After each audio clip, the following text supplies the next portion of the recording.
And I've also changed up the blending modes, either screen or multiply, to change those up.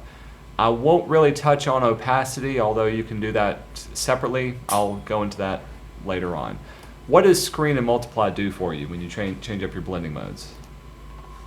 For those of you who worked in Photoshop or used these, what does screen do if you're screening two different objects? Do you remember? In general? Does it brighten the colors up? It makes them lighter. Yeah, brightens them up, usually makes them lighter. It deals with getting rid of the darker pixels, and so when you screen them together, it lightens it up. By contrast, what does multiply do? Makes it darker. Bingo. Not a hard question. So when you change up the two blending modes, screen and multiply, you can play around with the other ones. It's very easy to add highlights and shadows just by using one color or just a few colors. I believe, yeah, you can look in here's my palette that I worked from. I have a variety of lighter colors and a variety of darker colors, just a few of them that I had to choose. But when I place everything together, I'm able to make an entire portrait that uses everything from here, uses only the appropriate colors. If I showed you my reference photo, so here's the reference that I worked from. I got the colors by picking out different skin tones. And remember, skin tones, it is not just one particular color. You've got this particular skin tone in highlights, this particular skin tone in shadows as well. And so when you pick out your colors, pick them in highlights, midtones, and also shadows. And then you can pick up maybe some of the blues and some of the reds, some little accent colors that go along with those that make it pop and go along really, really nicely with that. Same way with this one. If I open up my color palette, I know I was working within these. For this one, I relied a lot more on using gradients, not just having a solid color of lights, medium, and darks, but can I have a gradient that goes from a mid-tone to a darker or a light to dark. And that gives me a little bit of blending for what I'm doing. You can see on this piece right here how it gets darker on this side and then it gradiates up to lighter. I was able to do that simply because it's a gradation effect. If I chose this one, this piece, on top of here, it looks very light. When I drag it off on the background, you can see it's dark.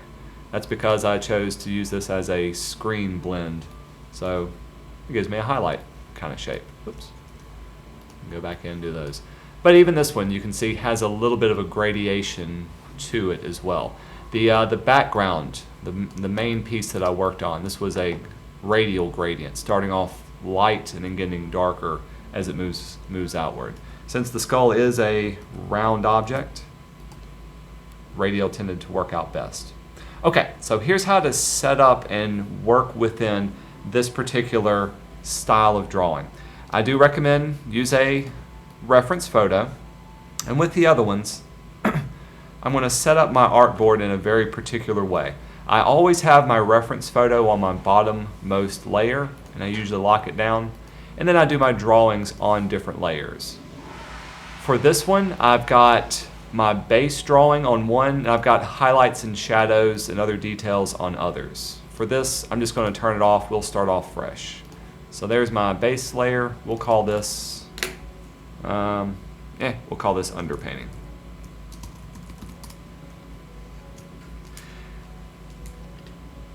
As far as choosing colors go, I'm going to work with my pre-made palette. But if you wanted to, I chose to use the kind of the neutral skin tone tan style of colors. You can make your gradients. Let me open up my gradient as well. Remember, for the gradients, you've got lights to darks. Does everybody know how to make gradients in Illustrator? Do I need to do a quick overview of that? Okay, I'm gonna take that as a yes. Once you've created them, then you can actually, so let's say I wanted to create a lighter version of this. I can select this one, double click, and maybe I'll choose, there we go. So this one goes from mid-tone to light. Once I've got something that I like, I can add it up here. We'll say okay, and now that one's been added to there as well. I'll drag it into place. To start using these, I'm going to give myself a base drawing. I'll just do the top of the cranium to work with. I can use my pencil tool to very, very quickly draw this off. If you're not used to using the pen tool where you actually have to click and drag and make your curves, pencil tool tends to work out really, really well. It has some other tools that let you smooth over and erase the path. I'll get into those in just a second. If you double click on the pencil, it'll open up your pencil options. These are the first things that's very important to play around with, and you'll see why in just a second. Fidelity simply means how close to your original line when I draw is it going to represent. So if I wanted a very, very accurate, if it's going to trace over what I draw and I want it to be exactly following my path, I would make it more accurate. If I wanted a more cartoonish style, then I would go up to smooth. Let me see if I can show you the difference. So here's accurate. Got my pencil, and if I drew something that looked like this, so lots of little mountains, you can see it drew that one. Watch what happens now when I change it over to smooth. Say, okay, I'll try to draw the same kind of thing. Not too much different. You can see some of them, it's smoothing off those particular areas. This one's a lot more. There we go. You can see how quickly I did that. And it smooths out that particular kind of style. This is one of those things that you play around with to get what you're comfortable with. For me, I prefer a more accurate style. I'll just keep it right about there is okay. The other thing is, do you want to fill in your pencil stroke or do you want to keep it non-filled? Usually if you're using your pencil, you're just trying to make line drawings. For what we're doing, we do want to fill it in with whatever fill color that we have. Otherwise, it'll automatically set your fill to none. And do you want to keep it selected or not? If you keep it selected, notice that you can also edit within a certain distance. Let me show you this. So if I draw a line, click and drag, draw my line, and I stopped right there. It's still selected. If I start drawing again, it's going to draw another line. But if I wanted to keep on drawing with it, I can move my pencil close in to the start of it, and you can see how the icon changes. Now when I click and drag, it doesn't just create a new line, it actually adds on and draws with that line. In order to turn this on, you need to make sure you have keep selected checked and also edit with checked as well. If they're not checked, no matter what you do, it's not going to add on to that line, it's just going to create another line that you're drawing with. So that's what that does. Okay, now let's jump in, let's have some fun. I've got it selected, I've got my pencil done. Let's turn back on my editing. I'm going to fill it in with a fill that I've created. I'm just going to work with the cranium. So right now, draw through the mandible. You can do this with your Wacom tablet. I just happen to have the thing handy, mouse handy, and I've got it filled in. Since it is rounded, I'm going to change over my gradient from linear to radial, and I want the shadow to be on the outside, so we'll swap it up. You can quickly swap something by clicking there, so now that works with that. Okay, so there's that. Now let's add some shadows, shadows to it. This is where you're working with your reference. So I know there's shadows on this side, I know there's shadows on here. I can change my blending mode for this object to something where I can see below it. And usually multiply tends to work really well. So I'm going to change it to multiply. And now I can actually see what's below it from there. All cool? Did I lose anybody? You would do the same thing for each of the other parts of your structure. If I'm working on somebody's face, I would draw off maybe the forehead part. I would draw off her nose separate, her cheeks. Just as with the other portrait that we did in Photoshop painting, you divide it up into different planes.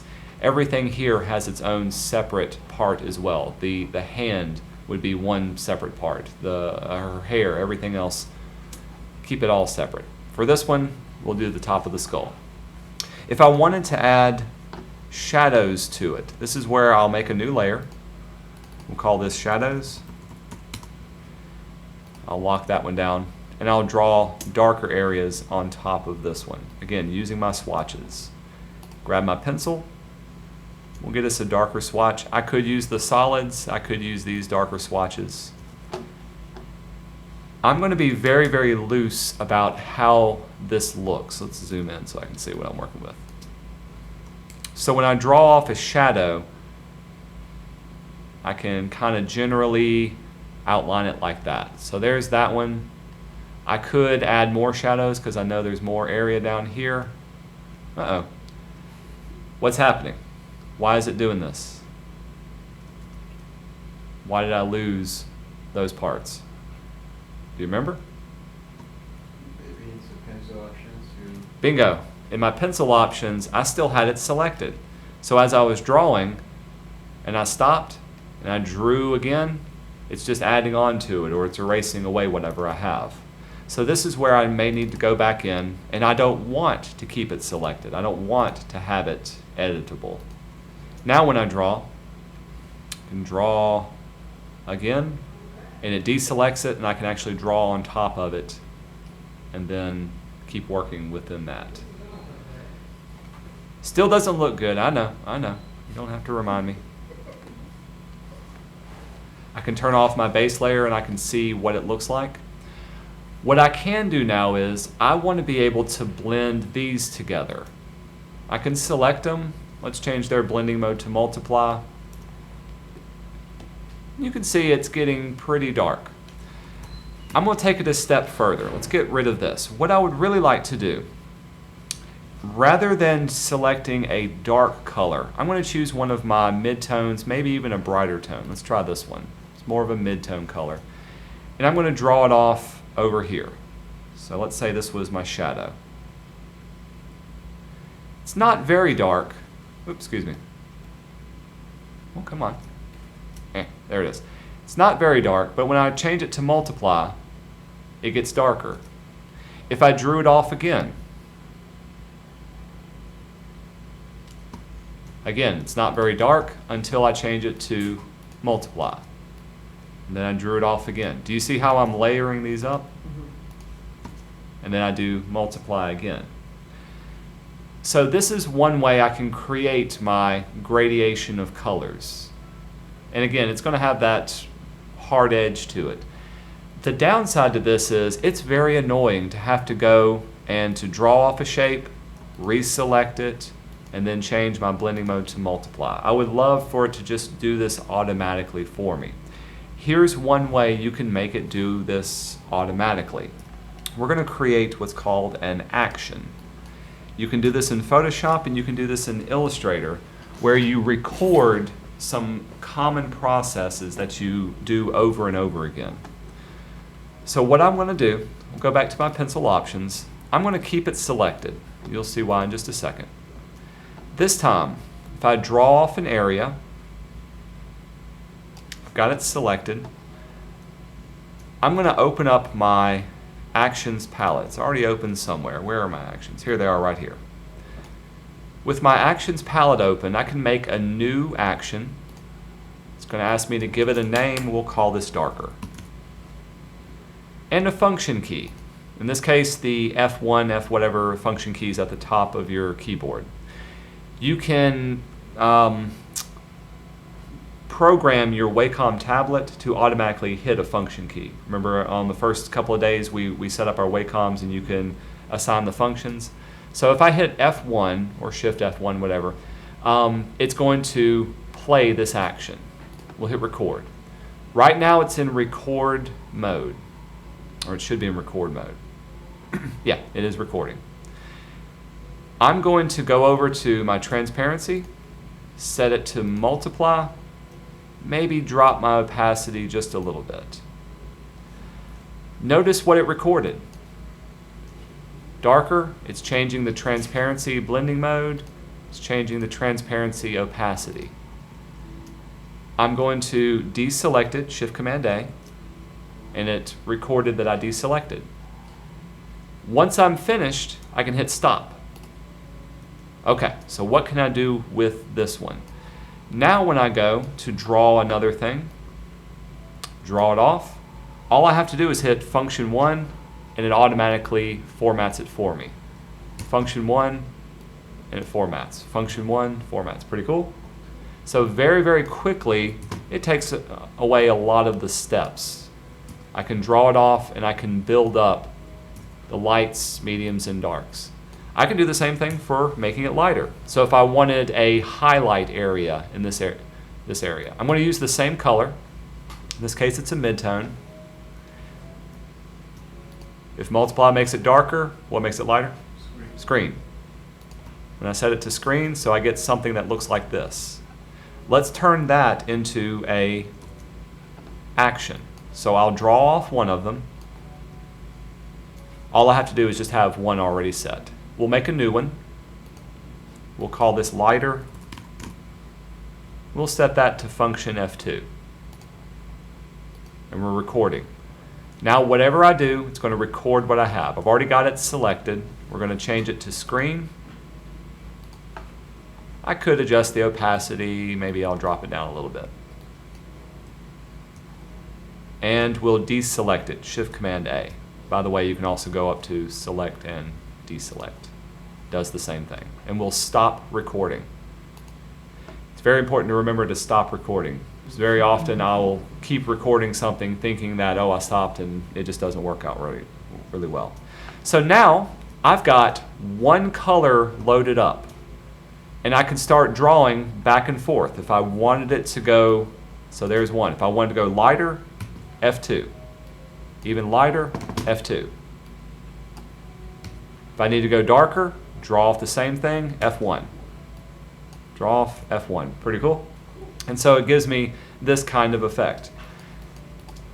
I've got a variety of different lights, mediums, and darks, and so they'll give you different degrees of how different it should look. Well, where are they? There we go.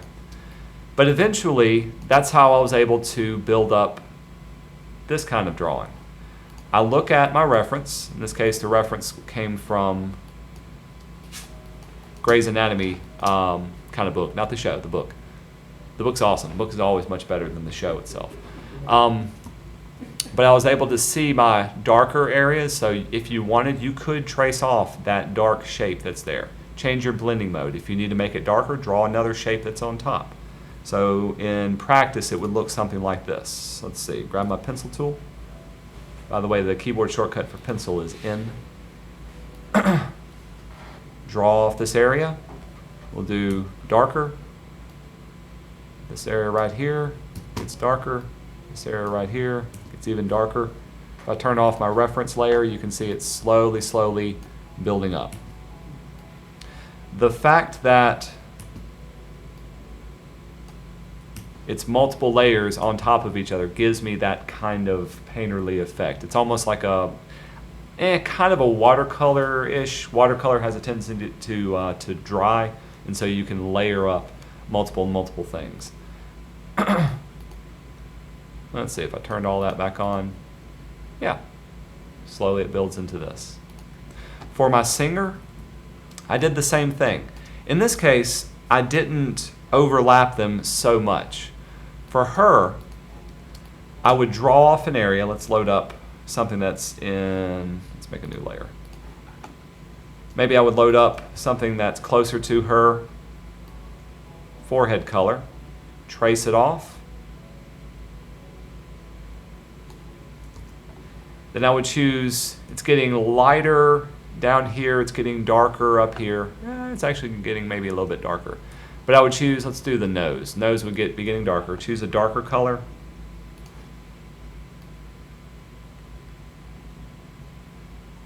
Trace off those shapes. And I would overlap just slightly for this one. That's better. Same way for up here. Overlap the two shapes just slightly. Gives me that kind of effect. That one can be much darker. Because they're overlapping, when I select all of the shapes now, whoop, not just her. Oh, I see what happened now. Haha, got the wrong layer. When I select all of the shapes and I change their blending mode to multiply, screen, or something, I get this kind of effect where the edges just blend together. So there's two different ways of doing it. This one, the one that the video is going to show you, gives you this overlapping kind of effect like this. Or you could try a more layered style of effect where you're drawing one thing at a time and changing up the blending mode, drawing another and changing up the blending mode. What I'd like for you guys to do today is to find just a simple reference. You can use a skull, you can find a picture of a person. Create a very, very simple palette, some light, medium, and darks, and practice recording the actions that I did for you. I'll be here to help you out. But draw off an area, open up your actions palette, create a new one, and then change your blending mode to multiply or screen, and then see how that helps you blend things together. Any questions on that? I know I went kind of quick. Yeah. So you just want us to use just multiply and screen? You can play around with blending modes too. Okay. Those two tend to be the most consistent, easy. I know exactly what they're doing. Okay. The other ones can give you some wild effects really quickly.